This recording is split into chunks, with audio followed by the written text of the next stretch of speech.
আদায় করতেছি আল্লাহু আকবার।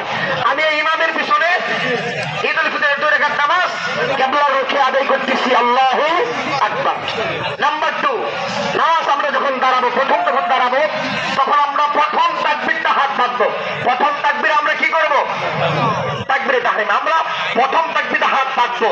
বলেন প্রথম তাকবীর কি করব?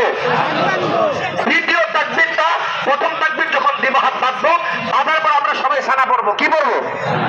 প্রথম কাজ কি? প্রথম আমরা তাকবীরটা কি করব? ছাড়বো না বাঁধবো? বাঁধবো। 2 নম্বর তাকবীর যা দিব এটা আমরা ছেড়ে দিব। বলেন 2 নম্বর তাকবীর হাত ওঠায় কি করব? 3 নম্বরটাও ছেড়ে দিব। বলেন 3 নম্বরটাও। 4 নম্বর যে তাকবীরটা বলবো, এই তাকবীর বলার পর আমরা কিরাত পড়বো। তাহলে মোট তাকবীর যদিও 4টা, একটা হলো আমাদের তাকবীরে তাহরিমা আর 3টা হলো অতিরিক্ত, ঠিক না? মোট 4টার মধ্যে একটা হলো নামাজের তাকবীর আর 3টা অতিরিক্ত তাকবীর।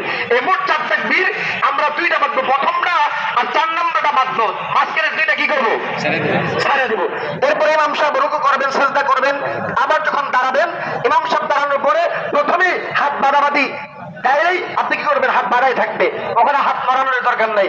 ইমাম সাহেব কেরাত করার পরে রুকু যাওয়ার আগে যখন ইমাম সাহেব অতিরিক্ত আরো 3টা তাকবীর দিবেন। কয়টা? ওই 3টা তাকবীর হাত বাঁধার দরকার নাই। কেরাত করার পরে আল্লাহু আকবার একটা সারে দিচ্ছেন, আবার আল্লাহু আকবার দ্বিতীয় রাকাতে, বুঝছেন? 3 নাম্বার আল্লাহু আকবার, বুঝছেন? 3টা শেষ। 4 নাম্বার তাকবীর ইমাম সাহেব কি করবেন? রুকু করবেন। আপনারা 4 নাম্বার তাকবীর দিয়ে রুকুতে চলে যাবেন। বুঝছেন না? বুঝেন নাই? অনেক মানুষ এমন আছে যারা নামাজ পাবে না, এমন লোক, এরকম রোগী আছে না নাই?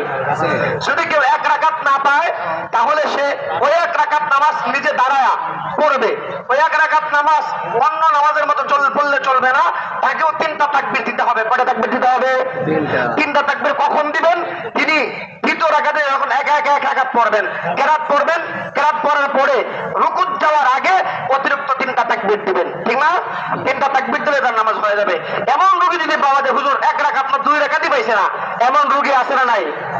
এই রোগীও যদি থাকে, এই রোগীর জন্য ঔষধ হলো যিনি ইমাম সাহেব 2 রাকাত নামাজ যেভাবে আগে পড়ছিলেন ঠিক ওইভাবে প্রথম রাকাতে 3টা তাকবীর কেরাতের আগে আর 3টা অতিরিক্ত তাকবীর কেরাতের পরে আদায় করলেই তার নামাজ হয়ে যাবে। আল্লাহ তাআলা বুঝার তৌফিক দান করেন, বলেন আমিন। আমরা শাওনের 6টা রোজা রাখবো ইনশাআল্লাহ। বলি শাওনের 6টা মাসে রোজা রাখবো ইনশাআল্লাহ। জি, যাদের মোবাইল